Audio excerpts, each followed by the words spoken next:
জয়গুরু। আজ এই শুভরাত্রিতে শ্রীযুক্ত সমীর চৌধুরীর মহাশয়ের বাড়িতে গুরুগীতা সঙ্গের পর্যায়ে শ্রীমদ্ ভগবদ গীতা আলোচনার প্রাককালে উপস্থিত সকলকে ওম নমো নারায়ণায় জয় গুরু শুভেচ্ছা।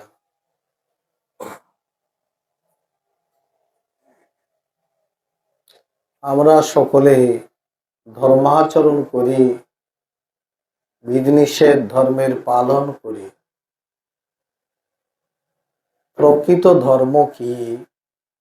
এই ধর্ম অনুষ্ঠানের প্রয়োজনীয়তাটা কি? এই ধর্মাচরণের লক্ষ্যটা কি? এগুলো যদি আমরা না জানি, সঠিক ধর্ম সেটা অনুভব করতে পারব না। আমাদের এই ভারতবর্ষের সনাতন ধর্মে গীতা, বেদ, উপনিষদ, ভাগবতের উপরে দাঁড়িয়ে আছে সনাতন ধর্মের গভীর রহস্য। বেদ, বেদান্ত, উপনিষদ, গীতা না পড়লে ধর্মের সঠিক সংজ্ঞা নির্ণয় করাও কঠিন হয়ে যায়। আমাদের গতানুগতিক একটি বিশ্বাস, ধর্ম কিছু আচার আচরণের মধ্যে সীমাবদ্ধ, কিছু বিধিনিষেধের মধ্যে সীমাবদ্ধ। এটা ধর্মের নিম্ন শাখা, এটা ধর্মের নিম্ন শাখা। তুলঙ্গ স্বামী বলেছেন, ধর্ম কি জানো? মনস্থির পূর্বক ভক্তি বরে নিজ চৈতন্যকে বিশ্ব চৈতন্যের সহিত সংযুক্ত করাই ধর্ম। এখানে নিয়ম কানুন আচার আচরণের কথা আছে। অর্থাৎ আমাদের ধর্মের নাম হলো সনাতন ধর্ম। ওই সনাতন শব্দের মধ্যে আছে ধর্মের স্বরূপ বা ব্যাখ্যা। সনাতন শব্দের অর্থ কি আমরা সবাই জানি, যাহা পূর্বে ছিল, এখনো আছে, ভবিষ্যতেও থাকবে। সেই সনাতন সত্য বস্তুর নাম দিয়েছেন গীতা, ভাগবত, উপনিষদে আত্মা। আত্মা আর দেহ নিয়ে এই জীবন। আমাদের দেহ দৃষ্টির দিকে আমাদের সারা জীবন চলছে। দেহটাকে পুষ্টি করা, দেহটাকে সুন্দর রাখা, দেহটাকে পরিচর্যা করা, দেহের জন্য আরণ করা, দেহের জন্য লালন পালন করা, এসব ঠিক আছে। কিন্তু যে আলোকের অস্তিত্বের উপরে দেহ নির্ভর করছে, তার দিকে যদি আমাদের দৃষ্টি না থাকে, সঠিক ধর্ম পালন হলো না। এটাই স্বামী তুলঙ্গ স্বামী এ কথাটাই বলেছেন। তোমার যে চৈতন্য বা আত্মা আছে, এই চৈতন্য বা আত্মাকে তুমি বিশ্ব চৈতন্য মানে পরমাত্মা চৈতন্যের সহিত সংযুক্ত করে দাও। আর এটাই হলো ধর্মের চূড়ান্ত রূপ। এই অবস্থাকে বলা হয় মুক্তির অবস্থা। তাই আমাদের সনাতন ধর্মে একটি গভীর দর্শন, গভীর অনুভূতির বিষয়। কেবল কিছু বিধিনিষেধ বা আচার আচরণের মধ্যে সীমাবদ্ধ রাখলে ধর্মের প্রকৃত স্বাদ, প্রকৃত আনন্দ আমরা লাভ করতে পারবো না। এই জন্য উপনিষদ বলছেন, ইহ ছেদ বেদিদত সত্যম অস্তি ন চেদিহা মহতি বিনস্তি ভূতেশ বিচিত্র ধীরা কৃত্যস্মৎ লোকাৎ অমৃতা ভবন্তি। যে তুমি এই জীবনে সত্য স্বরূপ সনাতনকে লাভ করতে পারো, তোমার জীবন সফল হয়ে গেল। এখানে বলছে না তুমি কিছু আচার আচরণ করে এই জীবনটা বিদায় করে দিলে তুমি চূড়ান্ত ধর্ম পালন করলে বা অমৃত প্রাপ্ত হলে, সে কথাটা বলছে না। এই জীবনে সত্য স্বরূপ আত্মাকে লাভ করতে পারলো, এ হচ্ছে তো বিদত সত্যম অস্তি। তুমি যদি সত্যকে লাভ করতে পারো, তাহলে তোমার জীবন সার্থক হয়ে গেল। জীবন ধারণ সার্থক হয়ে গেল, মানব জীবনে পৃথিবীতে আসা সার্থক হয়ে গেল। আর এগুলোর যদি চিন্তা না করি, মহতি বিনষ্টি, তোমার জীবনটা বিনষ্ট হয়ে গেল। তাই যারা মহাত্মা তারা এই অমৃতকে লাভ করে ইহলোক থেকে প্রয়াণ করে, প্রত্যক্ষ লোকাৎ অমৃতা ভবন্তি। একই কথা ভাগবত আছে, নিদমাদ্যং সুলভং সুদুর্লভম সুকল্পম গুরু কর্ণধারম ভয়ানুকূলেন নবস্য তিরিতাং নতরেৎ আত্মা।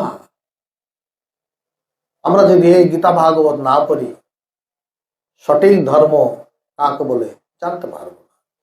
ভাগবতের শ্লোকের অর্থ বলছেন কি, নৃদেহ মানে মানুষ দেহ, একদম সুলভম সুদুর্লভম, প্রাপ্ত হয়েছে কোন দেবতার কৃপায়, গুরু কৃপায়। যেটা আচার্য শঙ্কর বলেছেন, মানুষ মনুষ্যত্ব মুমুক্ষত্ব মহাপুরুষ দেবানুগ্রহে তখন দেবতার কৃপায় লাভ করতে পারে। দেবতার কৃপায় একবার এই দেহটা প্রাপ্ত হয়েছ, নৃদেহ একদম সুলভম, কিন্তু সুদুর্লভম, এটা বড় দুর্লভ। তুমি এই জন্মে পেয়েছ, আগামী জন্মে যে আবার এই দেহটা পাবে কোনো নিশ্চয়তা নেই, কোনো গ্যারান্টি নেই, কোনো নিশ্চয়তা নেই। ধর্ম একটা গবেষণার বিষয়। এই গবেষণাগুলো যারা করে না তারা সঠিক ধর্মের কাছে এখনো পৌঁছেনি। নির্দম সুলভম সুদুর্লভম, ভাবো তোমার এই দেহ অনেক দুর্লভ। সংসারে যখন মানুষ কোনো দুর্লভ বস্তু প্রাপ্ত করে তখন সে বিচার করে, হিসাব করে, আমার এই সোনার মোহরটা দিয়ে আমি কি করব। কারণ তার কাছে এই মুহূর্তে এটা অনেক দুর্লভ বস্তু। যে কোনোদিন 1000 টাকা বা লাখ টাকা দেখেনি, সে যদি কোটি টাকার একটা সোনার মোহর পেয়ে থাকে, সে বিচার করবে না, হিসাব নিকাশ করবে না, এটা দিয়ে আমি কি করব। বেশি যদি বেহিসাবি হয়, ওই মত আর জোয়া খেলাতে নষ্ট করবে। আর যদি একটু হিসাবই হয়, সে হয়তো ব্যাংকে গচ্ছিত রেখে তার থেকে কিছু টাকা লাভ করবে। মানব জীবন তার চেয়েও দুর্লভ। তা মানব জীবনকে নিয়ে একটু হিসাব নিকাশ করা দরকার। এটা হচ্ছে গবেষণা। আমাদের বেদ বেদ উপনিষদে এই গবেষণাগুলো শিখিয়েছেন, তা গবেষণা করো। এই দুর্লভ মানব জীবনটা দিয়ে তুমি কি করবে। ভাগবত সে কথাটাই বলছেন, ঠিক আছে তুমি সুদুর্লভ দেহ পাইছ, তুমি গুরু লাভ করেছ, কর্ণধার স্বরূপ, জীবনের কর্ণধার স্বরূপ গুরুকে লাভ করেছ, এই মানব দেহরূপ তরণীটা তুমি প্রাপ্ত হয়েছ, লব সুকল্প গুরু কর্ণধার। আচ্ছা আমি নদীর ওপারে যেতে চাই, অনেকক্ষণ নদীর তীরে অপেক্ষা করার পর একটা তরণী প্রাপ্ত হয়েছে, মানে নৌকা প্রাপ্ত হয়েছে। এরপর আমি যদি নৌকাটাকে আস্তে করে ওপারে না যাই, আমাকে বোকা মানুষ বলবে না বুদ্ধিমান মানুষ বলবে? বোকা বলবে না? এই কথাটাই এই শ্লোকের অর্থের মধ্যে এই কথাটাই বলেছেন। তুমি এত সুন্দর দেহ পেয়েছ, গুরু লাভ করেছ, ন তরে, যদি তুমি পার হতে না চাও, তুমি মুক্তি না চাও, ন তরে, এই সংসার সমুদ্র থেকে নিজেকে উদ্ধার করতে না চাও, ন তরে স আত্মহা, তুমি আত্মঘাতী। এই জীবনে তুমি আত্মঘাতী, আদের সঙ্গে সে কথাটাই বলছেন, যস্ত আত্মমুক্ত, যে নিজের মুক্তি চায় না, স আত্মহা, সে আত্মঘাতী, আত্মহত্যাকারী। সে মূর না যথাযথ মূর বি, তার মধ্যে নির্বোধ মূর বালক আর কেউ নেই। এই কথাগুলো আজকের অধ্যায়েও আছে, একটু পরে আলোচনায় প্রবেশ করব। শুধু ধর্মটা কি, এই ধর্মের লক্ষ্যটা কি, ধর্মাচরণের লক্ষ্যটা কি, আজকের অধ্যায়েও ভগবান বলেছেন জরা মরণ মুক্ষায়। তুমি কেন ধর্ম আচরণ করো? জরা মরণ থেকে মুক্তির জন্য। আমাদের সাধনার লক্ষ্য হবে জরা মরণ থেকে মুক্তি প্রাপ্তির জন্য। মানব জীবনটা পেয়েছে জরা মরণ থেকে মুক্তি প্রাপ্তির জন্য। এই জরা মরণ থেকে মুক্তির প্রাপ্তির জন্য আমাদের পূর্বপুরুষ যারা মুনি ঋষি, তারাই তপস্যা করেছেন। এই কারণে ভগবান বুদ্ধের নাম সকলের জানা আছে। তিনি ধনীগণের পুত্র, শুদ্ধোধন রাজার পুত্র, ধন দৌলতের কোনো অভাব নেই, অপার সুখের মধ্যে জীবন অতিবাহিত হচ্ছে। এত অপার সুখের মধ্যে জীবন অতিবাহিত হচ্ছে, কাকে রোগ, কাকে ব্যাধি, কাকে কষ্ট জীবনে সে কোনোদিন উপলব্ধি করেনি। বাবা এত সুন্দর সুখের মধ্যে ছেলেকে রেখেছে।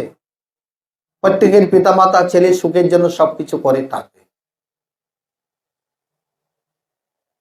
যখন ছেলে বড় হলো, বিবাহ দিল, একটা পুত্র হলো রাহুল নামে। এবার একটু একটু বাবা তাকে ছাড় দিল। এতদিন সে রাস পরিবারের মধ্যে বন্ধ হয়ে থাকতো বা তাকে সুখের মধ্যে আটকে রাখতো, কেননা একটা ভয় ছিল। যখন সিদ্ধার্থ জন্মগ্রহণ করলো, ভগবান গৌতম বুদ্ধের পূর্ব নাম সিদ্ধার্থ, তার কুষ্ঠির মধ্যে লেখা আছে এই ছেলে বড় হয়ে হয় সন্ন্যাসী হবে, তাহলে ভালো দক্ষ রাজা হবে। তো পিতার লক্ষ্য ছিল সন্ন্যাসী না করে ছেলেকে রাজা বানানো। তার জন্য সে বাইরে যাতে দুঃখ না দেখে, কষ্ট না দেখে, মানুষের দুর্দশা না দেখে, তার জন্য তাকে সকল প্রকার সুখের ছায়া দিয়ে তাকে আটকে রাখতো। এবার যখন দেখছে ছেলে বড় হয়েছে, বিবাহ হয়েছে, মায়ার বন্ধনে আবদ্ধ হয়ে আছে, আমরা সংসারে ছেলে মেয়েদের মায়ার বন্ধনে আবদ্ধ করে রাখি, বলছে এবার একটু ছাড় দাও, এবার আমার রাজ্যটা একটু পরিদর্শন করুক পুত্র, কিছুদিন পর তো যুবরাজ হবে। তখন চন্দক বা তার যে সেবককে নিয়ে যখন তারা একদিন বের হলো, তিনি প্রথম দিন দেখলেন যে বৃদ্ধ জরাগ্রস্ত লোকের আত্মনাদ, কোনোদিন সেটা দেখিনি। তার সারথীকে জিজ্ঞেস করলে এটা কে? বলে এক বৃদ্ধ। বলে কান্না করছে কেন? বলে সে জরাগ্রস্ত। আপনার মতো একসময় শরীরে বল ছিল, তার যৌবন ছিল, শক্তি ছিল, কর্মক্ষমতা ছিল, সেই ব্যক্তি আজকে জরাগ্রস্ত হয়ে কর্মহীন হয়ে গেল, নড়তে চড়তে পারে না, চলাফেরা করতে পারে না, তার শরীরের মধ্যে বার্ধক্য এসেছে, রোগ এসেছে, কষ্ট এসেছে, দুঃখ এসেছে, তাই সে আত্মনাদ করছে। এটাকে আমারও হতে পারে? বলে হবে, কারণ জন্ম মৃত্যু জরা ব্যাধি এগুলো শরীরের ধর্ম, এগুলো আসবে, সেটা এগুলো জানতো না। বলে এর থেকে মুক্তির উপায় সে সারতে আর কিছু বলতে পারে না। সে নিজের জীবনকে সেই দিন বলে আর দেখার দরকার নেই, চলো চলো রাজ্যে চলো, রাজভবনে চলে যায়। ঘরে বসে বসে চিন্তা করছেন কি দেখলাম, যে শরীর নিয়ে এত গর্ব করি, অহংকার করি, অভিমান করি, আমি কত বলবান, আমি কত ধনবান, আমি কত রূপসী রূপবান, কাউকে পাট্টা দিই না, বড়জনকে সম্মান করি না, ছোটজনকে স্নেহ করি না, আশেপাশে প্রতিবেশীকে দুর্ভাগ্য প্রয়োগ করে মনে কষ্ট দিই, সংসারেও দুর্ভাগ্য প্রয়োগ করে মনে কষ্ট দিই, অহংকারের বলে, অভিমানের বলে। সঠিক ধর্মাচরণ না থাকলে এরকম অমানসিক ব্যবহার মানুষের মুখে মুখে থাকে। যারা সঠিক ধর্মাচরণ করে তারা কোনোদিন বাক্য দ্বারা আঘাত করতে পারে না। সেই জন্য আচার্য শঙ্কর বলেছেন, মা গুরু ধনজন যৌবন গর্বং হরতি নিমেষৎ কাল সর্বং। ধনজন যৌবনের অহংকার করো না, মুহূর্তের মধ্যে কাল তোমাকে এসে বশীভূত করে দেবে। কত অহং পড়াইতেছে দিনে। অহংকার কেন করো?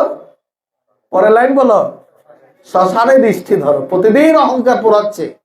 আমরা বড় মানুষকে নিয়ে শ্মশানে যাই, কোনো শিক্ষা নিয়ে আসি না। শ্মশানে শ্মশান বন্ধ হয়ে যাওয়ার অর্থ কি? শিক্ষা নিয়ে আসো, তুমিও মরবে, তোমাকেও চার পায়ে চারজনে ধরে নিয়ে যাবে। তোমার এই জীবন থাকতে যে অহংকার, তোমাকে শোভা পায় না। তারপর গভীরভাবে চিন্তায় মগ্ন হলেন সিদ্ধার্থ। আরে এই জরাগ্রস্ত থেকে মুক্তির উপায় কি? কি করা যায়, কি করা যায়?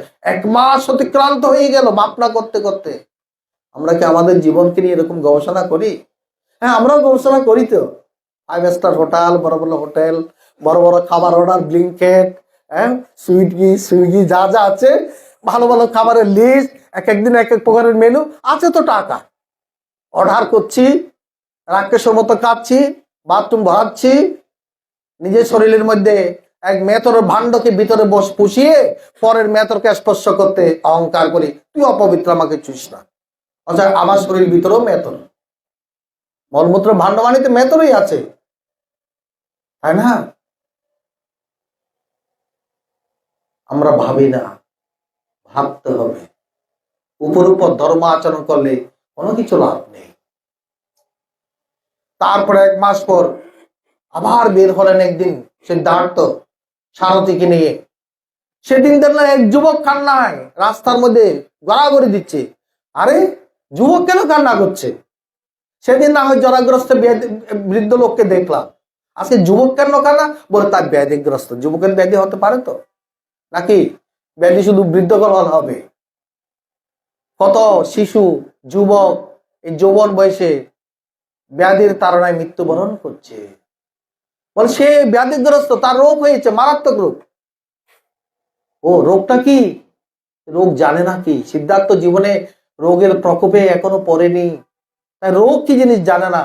প্রভু শরীরে যখন বাত পিত্ত কফের ভারসাম্য নষ্ট হয়ে যায়, তখন শরীরের মধ্যে রোগের প্রাদুর্ভাব হয়। আয়ুষ বেদশাস্ত্র মতে পিত্ত, বায়ু, কফ এই 3টা শরীরের মধ্যে আছে। এই ত্রিধাতুর যখন ভারসাম্য নষ্ট হয়ে যায়, মানুষ নানা রকম রোগে আক্রান্ত হয়। সেই সব বুঝতে পারছে না, শুধু যন্ত্রণা দেখছে। বলে আজকে আর না, আর দর্শন করবো না, চলো। আবার 1 মাস ধরে চিন্তা করলেন, তাহলে জীবনের সুখ কোথায়? জীবনের 3টে অবস্থা, একটা বাল্য অবস্থা, একটা যৌবন অবস্থা, একটা বার্ধক্য অবস্থা। বার্ধক্য অবস্থার সে পরিণাম দেখেছে, যৌবন অবস্থার পরিণাম সে দেখেছে। যে যৌবনকে নিয়ে আমরা এত অহংকার করি, কত সুখের নীড় রচনা করি। আবার 1 মাস পর বের হলেন। এবার তো আরেক ভয়ানক দৃশ্য দর্শন করলেন। এই দৃশ্য, একটা লোককে 4 জনে খাটিয়া করে রাম নাম সত্য করতে করতে নিয়ে যাচ্ছে। বলে এটা কি আবার? এই 4টা লোক কাকে বইয়ে নিয়ে যাচ্ছে? বলে সেটা মৃত ব্যক্তি। মৃত ব্যক্তি? মৃত ব্যক্তি মানে কি?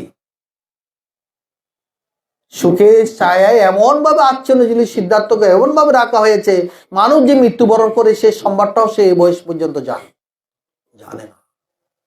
অথচ আমরা কত মৃত্যু দেখতেছি নিজের ঘরের বাইরে, আশেপাশে, আমাদের কোনো হুঁশ নেই। আমরা আমাদের চেতনাকে পরিবর্তন ঘটাই না। আমরা এত ধর্ম আচরণ করি, এত গীতা পাঠ করি, এত গুরু সঙ্গ করি, গুরু আশ্রমে যাই, গুরু আশ্রমে শিক্ষা লাভ। কি শিক্ষা লাভ করতে চাই? জীবনকে পরিবর্তন করা, জীবনকে ঈশ্বরমুখী করা, ধর্মমুখী করা, পূর্ববৎ জীবনের স্বভাবগুলোকে ত্যাগ করা, শুদ্ধ জীবন যাপন করে ভগবানকে ডেকে ডেকে তাকে স্মরণ করে পৃথিবী থেকে বিদায় না। এই শিক্ষা আমরা লাভ করতে চাই না, আমরা কষ্টেই থাকি। সেই দৃশ্য দেখে সিদ্ধার্থের চোখে জল এলো। আমি কিভাবে মরে যাব? সে বাবাকে ভীষণ ভালোবাসতো শুদ্ধোধন রাজা, কেন আমার বাবার কি অবস্থা হবে?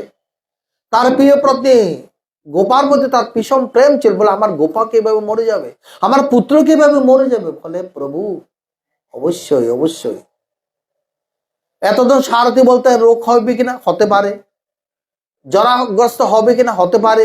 আজকে বলছে না, অবশ্যই মৃত্যু অবশ্যই ভাবি যাত সেই ধ্রুব মৃত্যু ধ্রুবং জন্ম মৃত্যুস্য।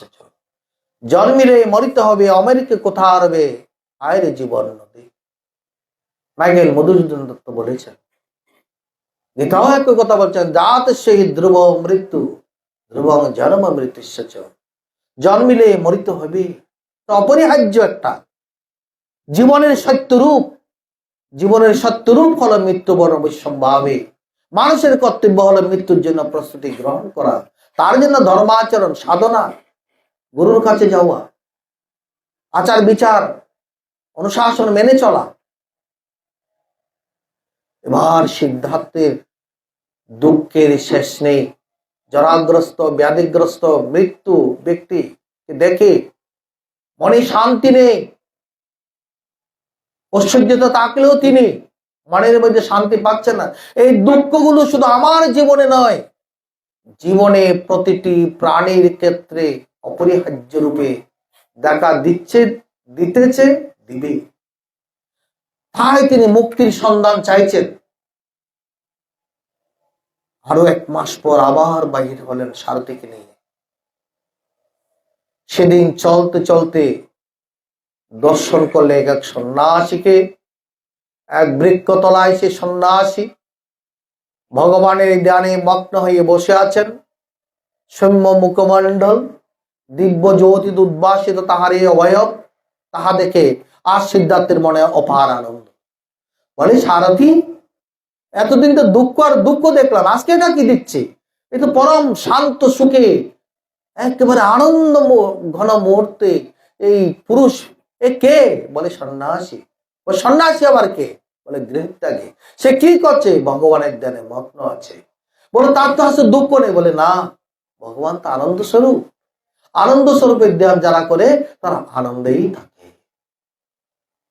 আনন্দ স্বরূপের ধ্যান যারা করে তারা আনন্দেই থাকে। সে আনন্দ কিভাবে লাভ করা যায়? আজকের অধ্যায়ের প্রথম শ্লোক। কে বলছেন? সপ্তম অধ্যায়ে কে বলছেন? শ্রী ভগবান বলছেন। ভগবান মানে কি? কে বলতে পারবে?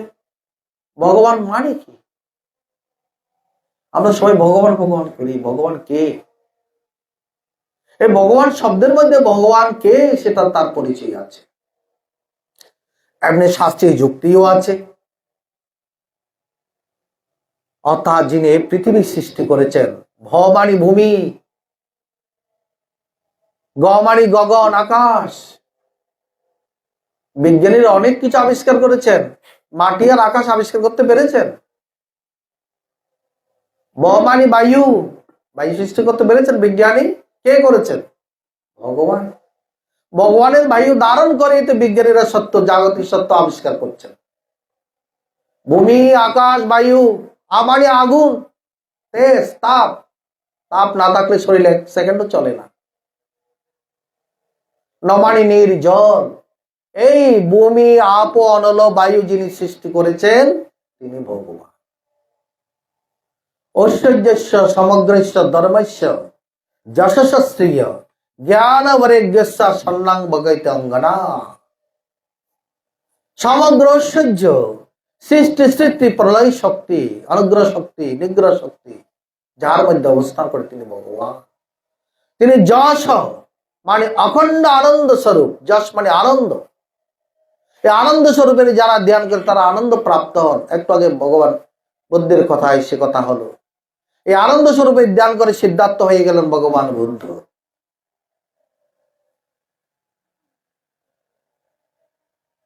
তাই এই ভগবানকে উপাসনা করলে কি লাভ হয়? অনেকে বলে ভগবানটা দরকার নেই, প্রয়োজন হয় না, সৎভাবে থাকো, ভালো মতো কাজ করো, এতেই হবে। এতে হবে?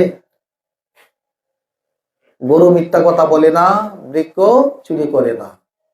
গরু গরুই থাকে, বৃক্ষ বৃক্ষই থাকে। তারা ভগবৎ আনন্দ পায়। তাহলে ভগবানকে উপাসনা করলে কি পায়?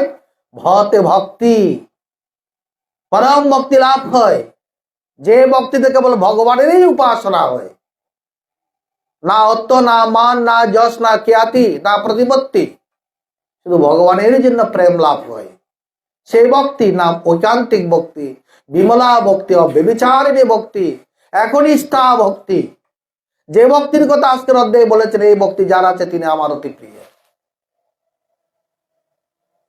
এই ভগবানকে উপাসনা করিলে ভক্তি লাভ হয়। ভগবানকে উপাসনা করে যদি একনিষ্ঠ ভক্তি লাভ না হয়, বুঝতে হবে তার এই উপাসনার মধ্যে কোনো গলত আছে। উপাসনার মধ্যে কোনো, তার মধ্যে সেখানে কোনো খাত আছে। সঠিক উপাসনা সে করছে না। যে উপাসনা করবে তার উত্তরোত্তর ভক্তি বাড়বে, কমবে না। ভতে ভক্তি, গতে জ্ঞান। জ্ঞান লাভ হবে। জাগতিক ইতিহাস ভূগোল বিদ্যার জ্ঞান নয়, পারমার্থিক জ্ঞান। যে জ্ঞান দ্বারা যস্মিন বিজ্ঞাত সর্ববিধং বিজ্ঞাতম, যাকে লাভ করলে জানিলে সবকিছু জানা হয়ে যায়। অবিজ্ঞাতম বিজ্ঞাতম, অবিদিতম বিদিতম। যাহা অজানা আছে তাহা জানা হবে, যাহা জানা নেই তাহাও জানা হবে। সে জ্ঞান লাভ হবে। উপনিষদ কথাই বলছেন। আর বাতে কি? বিবেক। যে ভগবানের উপাসনা করবে তার মধ্যে বিবেকের দুয়ার খুলে যাবে, তার মধ্যে ভালো মন্দের বিচার একদম উজ্জ্বল হয়ে জগজগ করবে। চাল আর কাঁকরের মধ্যে সে পার্থক্য দেখতে পাবে। এই চোখে চাল আর কাঁকর বুঝতে পারি, কিন্তু সত্য মিথ্যার বিচারটা আমাদের মধ্যে ভুলে যায়। বরং যখন আমাদের কাম ক্রোধ লোভ লালসা বৃদ্ধি পায় তখন এইসব কিছু আর থাকে না, বিচার টিচার থাকে না। কিন্তু সত্যিকার অর্থে ভগবানের যারা উপাসনা করবে তার বিবেকের দ্বার খুলে যাবে। বিবেক মানে কি? আপনার হচ্ছে ভালো মন্দ বিচারের ক্ষমতা তার উপস্থিত হবে, নিষ্ঠা উপস্থিত হবে। ভগবানকে উপাসনা করলে এই ফলগুলো লাভ হয়। মানে আনন্দ, ভগবান আনন্দ স্বরূপ, আনন্দ লাভ করবে ভগবানকে উপাসনা করলে। মানে নিত্যপদে স্থিতি, মৃত্যু পর আপনি নিত্যপদ পরম পদে আপনার স্থায়ী হবে, মুক্তি লাভ হয়ে যাবে। এ হচ্ছে ভগবত উপাসনার ফল। সেই জন্য ভগবান বলছেন আজকের অধ্যায়ে জ্ঞান বিজ্ঞান যোগে। জ্ঞান মানে কি? ভগবানকে জানার নাম জ্ঞান, আর বিজ্ঞান মানে ভগবানকে অনুভব করার নাম বিজ্ঞান। এই অনুভব করায়, ভগবানকে অনুভব করার জন্য মানব জীবনের এই সাধনা, এই ধর্মাচরণ, এই আমাদের আচার অনুষ্ঠান, তপস্যা, সাধনা, গুরুর কাছে যাওয়া, শুধু ভগবানকে অনুভব করা। ভগবানকে অনুভব না করা পর্যন্ত আমাদের এই জন্ম মৃত্যুর এই যে ব্যাধি, আমাদের দুঃখ, এগুলো কোনোদিনই বুঝবে না। এই জন্য ভগবান আজকের অধ্যায়ের নাম দিয়েছে কি? জ্ঞান বিজ্ঞান যোগ। প্রথমে তুমি জানো ভগবানকে সৃষ্টি প্রলয় কর্তা। ওই যে বললাম ভগবানীকে তিনি সৃষ্টি করেন, স্থিতি করেন, প্রলয় করেন, তিনি জ্ঞান দেন, ভক্তি দেন, তিনি অগ্রশক্তি নিগ্রহ শক্তি সবকিছু তার মধ্যে অবস্থিত। যখনই ভগবান বলবে তিনটি শব্দ আমাদের মনে রাখা দরকার, তিনি সর্বব্যাপী, তাকে আড়াল করে আপনি কোনো কিছুই লুকাতে পারবেন না, কোনো গোপনে পাপ করতে পারবেন না। তিনি সর্বান্তর্যামী, তিনি সকলের অন্তরে বিরাজ করছেন। আপনার ভালো মন্দের কর্মের সাক্ষী তিনি প্রদান করবেন। তারপর তিনি সর্বশক্তিমান। তাকে উপাসনা করিলে তুমি যা চাইবে তা পাবে। তিনি কর্তম অকর্তম মনত্ব কর্তম সমর্থন, সবকিছু তিনি পারে। হও পারে সবকিছু পারে, নাও পারে, নাও করতে পারে।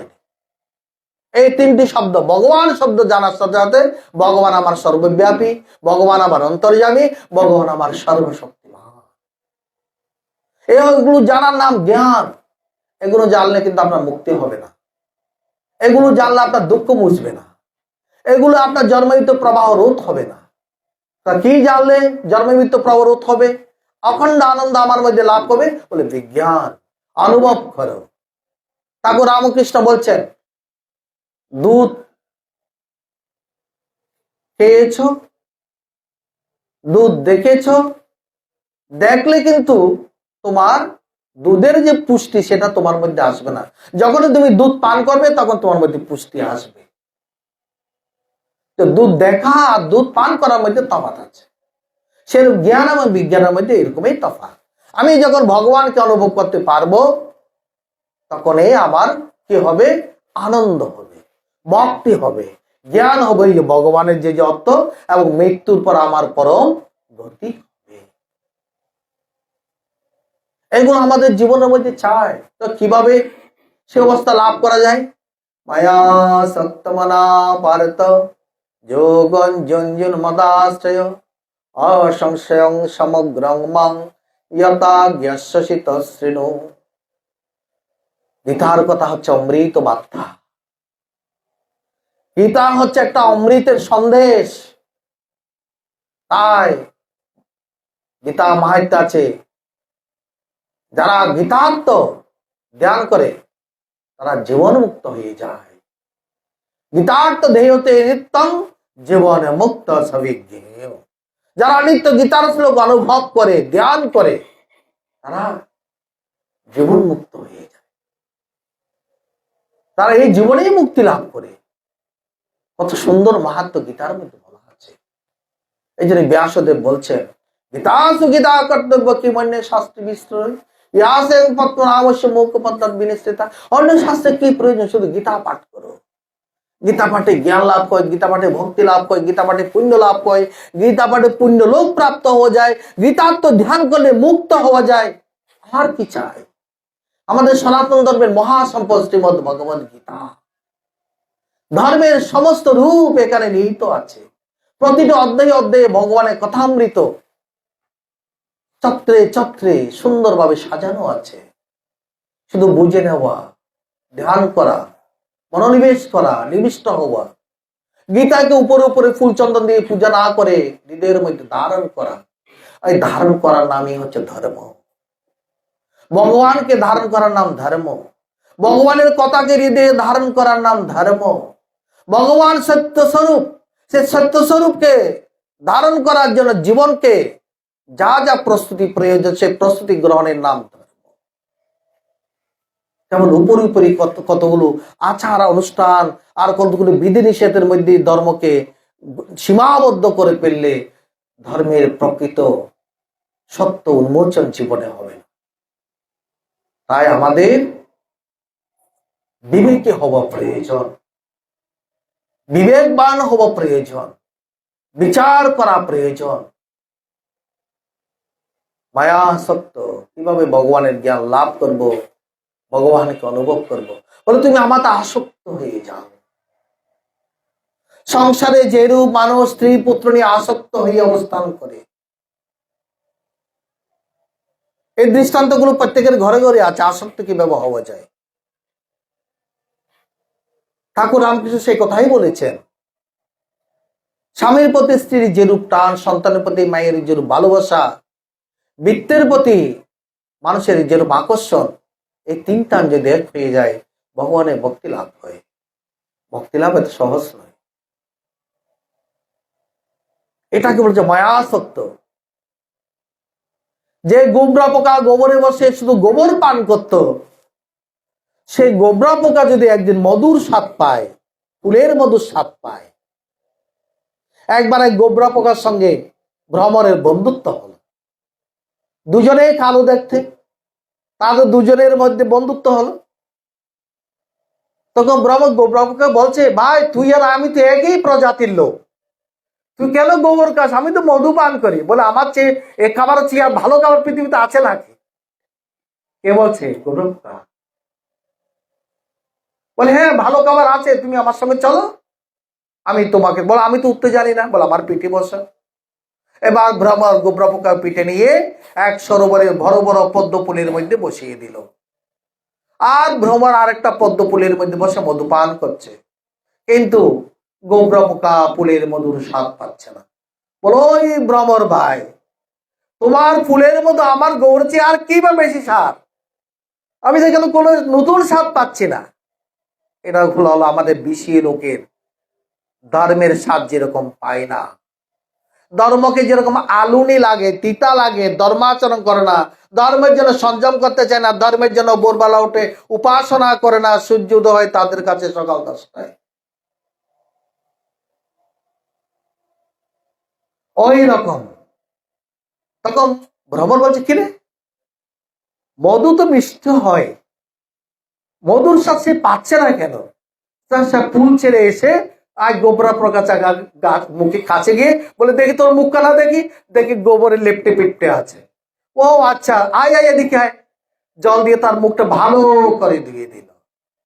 ধুয়ে দেওয়ার পর সে পদ্ম ফুলের মধু পান করতে বসে গেল। আর তো ছুটে না। গোবরা পোকা জানে না সন্ধ্যার পর সূর্যাস্ত গেলে পদ্মের পাপড়ি বেঁধে যায়। ভ্রমর জানে সেই সূর্যোদয়ের আগে ফুল থেকে উঠে আসে। গোবরা পোকা ডাকছে, হে রে আই, এবার চলে যায়। বলে, তোমার গেলে আর লাভ কি হবে? ওই তো গোবরেই খেতে হবে, তার চেয়ে মধুই পান করি। ওই গোবরা পোকা যখন একবার মধুর স্বাদ পেয়ে সেটা ত্যাগ করতে চায় না। তার যে এটা আকর্ষণ পদ্ম ফুলের মধু পান করা, সে এতদিন সংসারে তিতা মিঠা ভোগ করে সেখানে আনন্দ পায়নি, সেটাকে সত্যিকার আনন্দ ভাবত। আজকে যখন সৎসঙ্গরূপ ভ্রমণের সঙ্গ লাভ করলো, সেই যখন এখানে আনন্দ পেল, সেটা সে ছাড়তে চায় না। ওই যে তার অবস্থা, এটার নাম হলো মায়াসক্ত। আমরা বিষয় মধু মুখের মধ্যে মনের মধ্যে রেখে দিয়ে ধর্মাচরণ করি বলে নিজের জীবনকে পরিবর্তন করতে চাই না। ওই গোবরা পোকার মতো সারা জীবন ওইভাবেই থাকতে চায়। ভগবান বলছে, না ওরকম ভাবে থাকলে হবে না। সৎসঙ্গের দ্বারা, সচ্চেতনার দ্বারা, সৎসংকল্পের দ্বারা, সৎদৃষ্টির দ্বারা, সৎকর্মের দ্বারা, সৎসঙ্গের দ্বারা, সদ্ভাবনার দ্বারা তোমার মুখের মধ্যে যে গোবর লিটে পিটে আছে ওগুলো পরিষ্কার করে ফেলো, তাই না? ওটা না করলে তো তুমি ধর্মের স্বাদ পাবে না। ও বিশেষ স্বাদটা বারবার ধর্মস্থানে এসেও তুমি আবার বিশেষ স্বাদ নেবে কেন? তোমার মুখের মধ্যে কোনো বিষয়ের নোংরা বসে আছে, সেই জন্য তুমি ধর্ম থেকে আনন্দ পাচ্ছ না। ধর্মের থেকে আনন্দ পেতে হলে আবার মনের মধ্যে যে বিষয়ের আকর্ষণ আছে সেগুলো কমাতে হবে। মায়াসক্ত কখন হবে? তন্ময় হলে তবে মন্ময় হওয়া যায়। এইভাবে মায়াসক্ত হতে হবে। ভগবান তো বলে দিচ্ছেন, এখন আমরা যদি গ্রহণ না করি আমাদের মতো দুর্ভাগা কে আছে? কিভাবে ভগবানের মধু পান করতে হয়, ভগবত জ্ঞান লাভ করতে হয়, ভগবত ভাবে বিবর হয়ে জীবনটাকে অতিক্রম করতে হয়, সব কথা আমাদের সনাতন ধর্মে এত সুন্দর করে বলা আছে প্রতিটি গ্রন্থে। আমরা গ্রহণ করছি না। ওই যে বললেন নিদেহ পেয়েও আমরা হতভাগা, আমরা আত্মঘাতী। আমাদের মতো আত্মঘাতী জাতি আর নেই। আমরা আমাদের ভালোটাই বুঝি না। একটা পাগলও নিজের ভালো বুঝে, আমরা পাগল চেয়ে অদম, নিজের ভালোটাই বুঝি না। মায়াসক্ত, আমার আসক্ত। জপে, ধ্যানে, পূজা পাঠে, প্রার্থনায়, সৎসঙ্গে যতক্ষণ থাকবো মনটাকে তার দিকে বিভোর করে রাখবো। ঠিক আছে, আমি একসঙ্গে 24 ঘন্টা তাকে ডাকতে পারছি না, প্রতিদিন তো 2 ঘন্টা ঠাকুর করে বসি, 1 ঘন্টা বসি। যখন বসবো সেখানে যেন পিন্ড অফ সাইলেন্টের মতো অবস্থা পরিবেশ তৈরি করে 1 ঘন্টা ভগবানের জ্ঞান। আমরা সংসারে জীব একসঙ্গে 24 ঘন্টা তো ডাকতে পারবো না। ঠিক আছে, অন্তত এমন একটা রুটিন আমাদের জীবনে থাকবে, আমি সকাল সন্ধ্যা 2 ঘন্টা প্রভু তোমাকে নিয়ে থাকবো। করে আগে আত্মকর্ম, পালিব সংসার ধর্ম, কর্তব্য বোধ ভবে তেজ বাসনা। সন্ন্যাসী বাবা গানের মধ্যে লিখে দিয়েছেন, তোমার জীবনের প্রথম কর্ম হবে ভগবানকে উপাসনা করা। যে উপাসনা করে না, যে সে তার আসল কর্তব্যটাই লঙ্ঘন করছে। আমরা এখন তো সন্ধ্যা বন্দনা করার ত্যাগই করে দিয়েছি।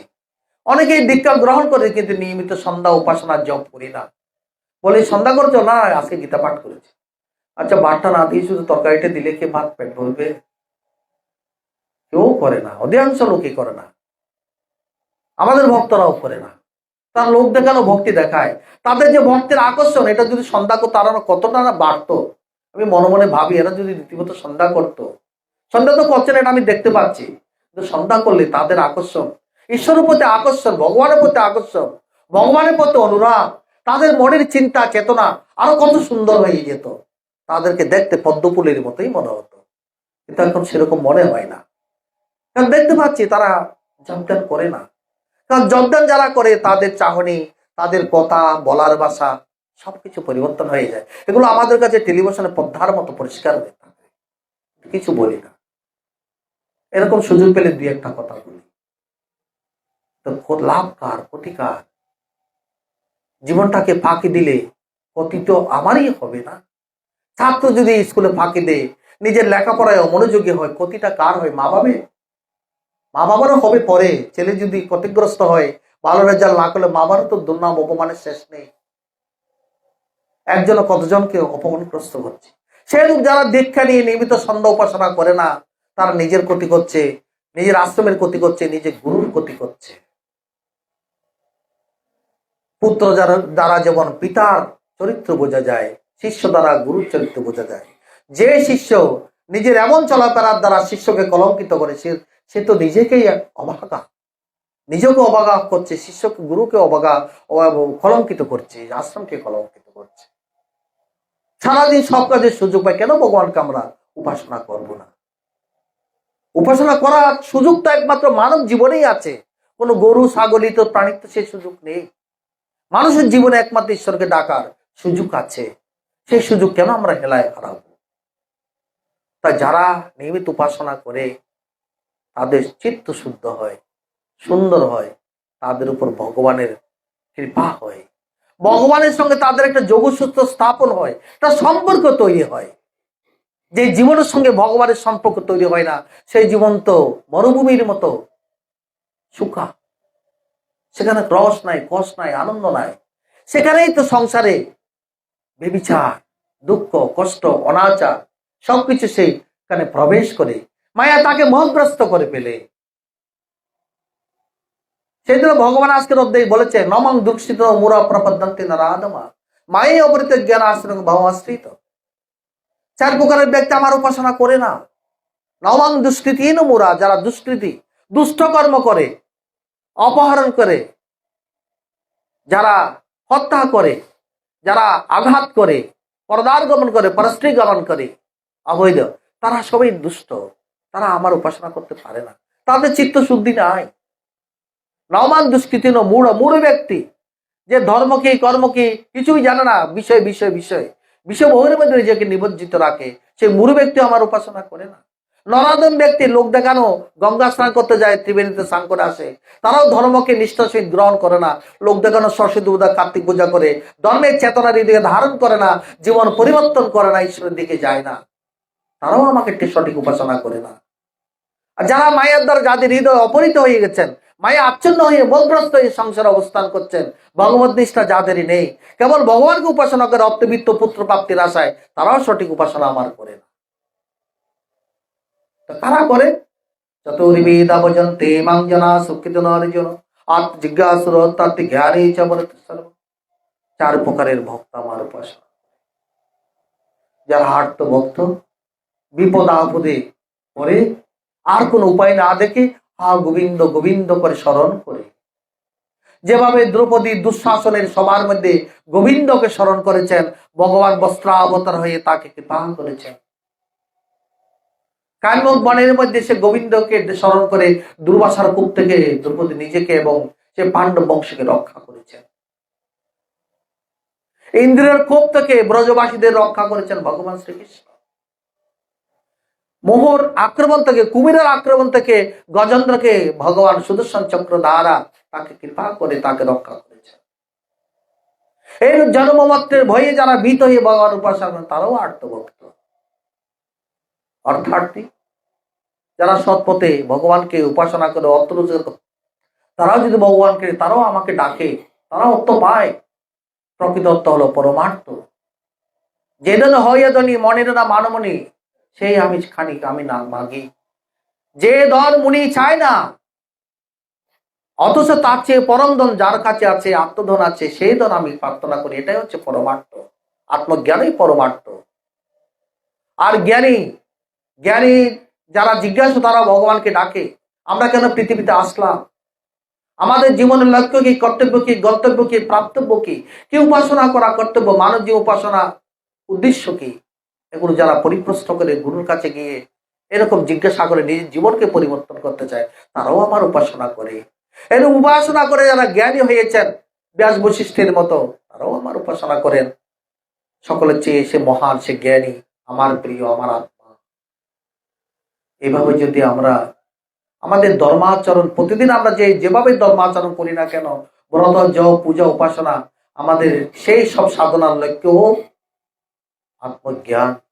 সেই সাধনার লক্ষ্য হোক আপনার জন্ম মৃত্যুর চক্র থেকে মুক্তি। সেই সাধনার লক্ষ্য হোক ত্রিবিধ দুঃখ থেকে আমরা যেন নিস্তার লাভ করতে পারি। যেটা কথা গীতায় ভগবান বলছেন, জরা মরণ মুক্ষায়, জরা মরণ থেকে মুক্তির জন্য আমার উপাসনা যারা করে, তারা আমাকে প্রাপ্ত হয়। তারা ব্রহ্ম কি জানে, অধ্যাত্ম কি জানে, জ্ঞান কি জানে। সে অধ্যাত্ম জ্ঞানের নিত্যত্বম, অধ্যাত্ম জ্ঞানের মধ্যে তাদের যাও আশা অভিশাপ, এই জ্ঞান লাভ করে তারা জীবন ধন্য করে। তাই আমরা মানুষের পৃথিবীতে জন্মগ্রহণ করেছি, ঈশ্বরের গুরুর কাছে আমরা যাই যেন গিয়ে সেখানে নিজের জীবনকে উন্নত করার জন্য, জাগতিক উন্নতি নয়, পারমার্থিক উন্নতির দিকে যেন আমরা নিয়ে যেতে চাই। প্রকৃত সত্যকে এটা যেন আমরা উপলব্ধি করতে পারি। সেই জিজ্ঞাসার উত্তর নিয়ে সাধনায় নিবিষ্ট হয়ে যদি আমরা থাকতে পারি, নিশ্চয়ই জীবনও আমাদের কল্যাণ হবে। শুধু কল্যাণ নয়, পরম কল্যাণ হবে। পরম কল্যাণ মানে ভগবত জ্ঞান লাভ আমাদের হবে। প্রত্যেকটা মানুষ ভগবত জ্ঞানের অধিকারী, ঈশ্বরকে লাভ করার অধিকারী।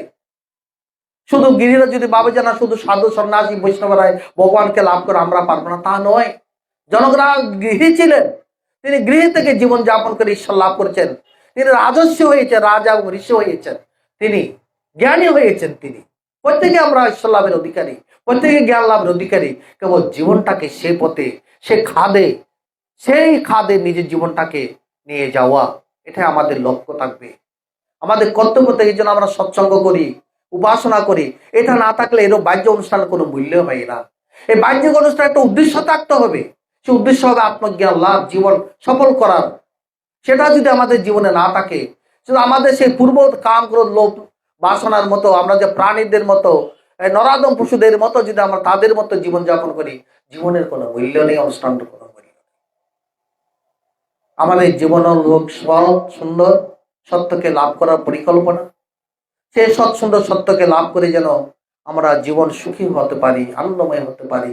এভাবে যেমন সংসারে দেখো নিয়মিত সুপাসনা করে নির্বিকারভাবে, নিষ্কামভাবে, সঠিকভাবে শুদ্ধ পথে জীবন ধারণ করে আমরা যেন ঈশ্বরের পথে থাকতে পারি। পরম গুরুর কাছে প্রার্থনা করে, সকলে মঙ্গল কামনা করে এ ভাব ভগবানের চরণ নিবেদন করে সমর্পণ করছি। ওম পূর্ণমদঃ পূর্ণমিদঃ পূর্ণাৎ পূর্ণমুদচ্যতে পূর্ণস্য পূর্ণমাদায় পূর্ণমেবাবশিষ্যতে। ওম শান্তি শান্তি শান্তি। জয় গুরু।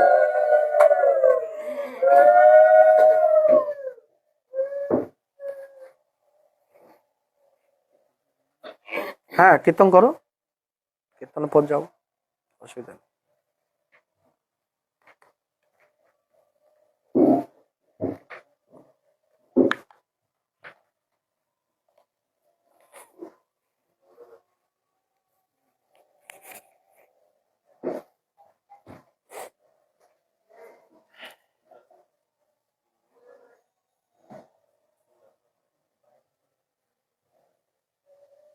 হ্যাঁ, কীর্তন শুরু করে দাও।